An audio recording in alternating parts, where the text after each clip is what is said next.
Hi everyone, Caryn Lutz here, CEO, founder, spiritual coach at On The Go Talent. I am so happy to continue on my journey of transformation and giving you all some educational resources and sharing with you the experience as I am living and reliving parts of my life that have been the most traumatic for me.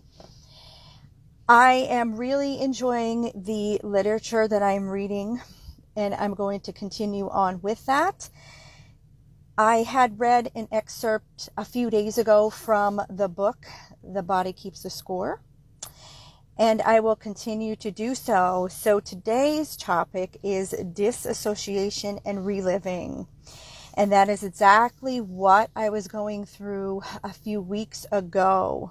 And then I reflect, I look at behaviors, I analyze, and I'm a nerd sometimes with this stuff. So I'm going to read you an excerpt from pages 66 and 67. Okay, so disassociation and reliving. Disassociation is the essence of trauma. The overwhelming experience is split off and fragmented so that the emotions, sounds, images, thoughts, and physical sensations related to the trauma take on a life of their own. The sensory fragments of memory intrude into the present, where they are literally relived. As long as the trauma is not resolved, the stress hormones that the body secretes to protect itself keep circulating, and the defense movements and emotional responses keep getting replayed. Flashbacks and reliving are in some ways worse than the trauma itself. And I'm going to stop there for a moment because that is really true. When you're going back to clear this stuff out of your life, like that is what happens. And that is definitely what was happening to me. It seemed very, uncharacteristic of me. And this was the truth though. And I had posted like how healing sucks sometimes. And it really does. But I know in the end, and when I get through this process, I will be a better person because of it. And I am fixing, changing, and controlling myself.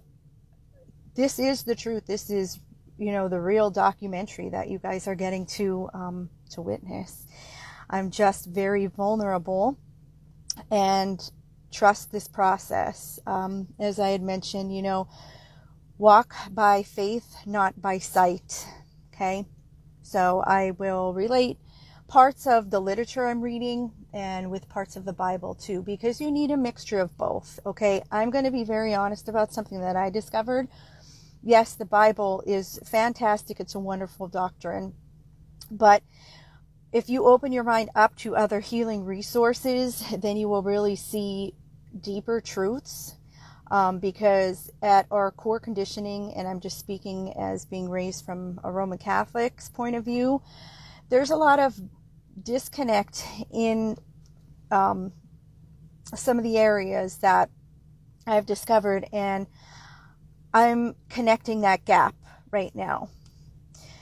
Okay, so back to the disassociation reliving. A traumatic event has a beginning and an end. At some point, it is over. But for people with PTSD, a flashback can occur at any time, whether they are awake or asleep. There's no way of knowing when it's going to occur again or how long it will even last. People who suffer from flashbacks often organize their lives around trying to protect against them. They may compulsively go to the gym, numb themselves with alternative drugs, I'll say. And, this is constantly fighting the unseen dangers is exhausting and sometimes leaves you fatigued, depressed, and weary.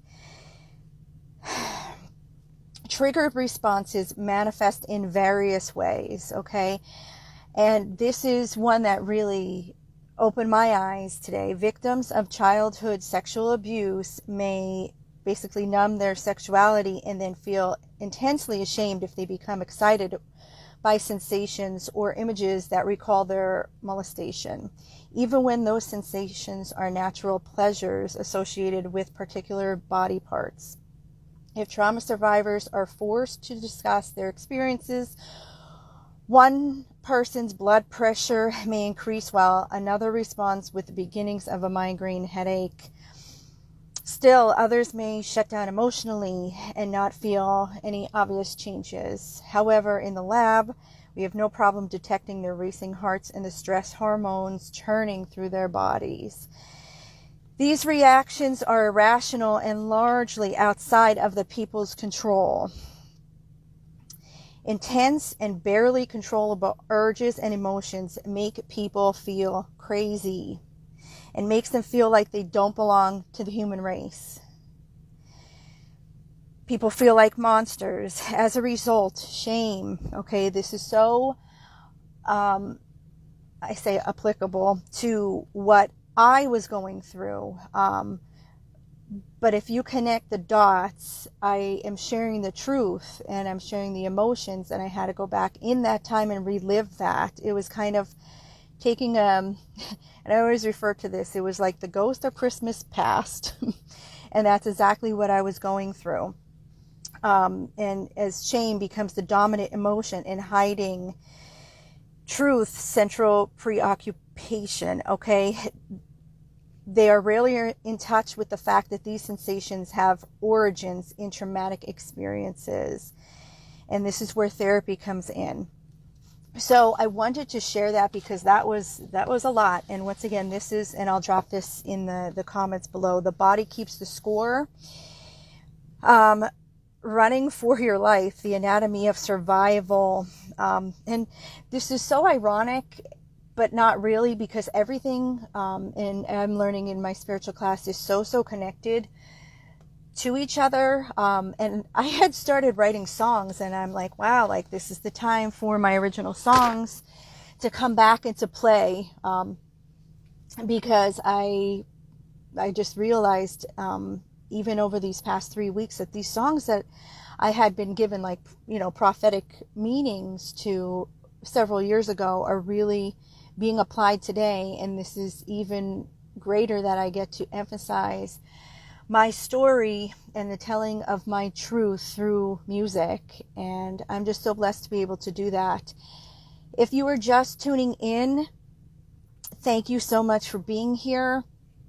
I have learned and grown so much over these past few weeks that I'm able to speak my childhood truth with a different lens, a different perspective, and look back at my healing journey, and I'm able to help others heal from traumatic experiences with commonalities and similarities that I've experienced in my own life. And this is all for you guys. I'm just giving you the real life movie, real life documentary. I'm going to end in prayer. Dear God, thank you for anyone who is tuned in right now. I ask you to bless them and remove any stress that they may be dealing with, or any traumatic experiences, or any PTSD that had come up recently for them in many areas of life. As we all know, I am so grateful to be here with you all, and thank you for praying for me. I know that some of you have sent me some love and light and energy as I'm going through this journey, and it is so appreciated, and I'm sending it right back to you. I will go back to the law of cause and effect. What you put out will boomerang back to you.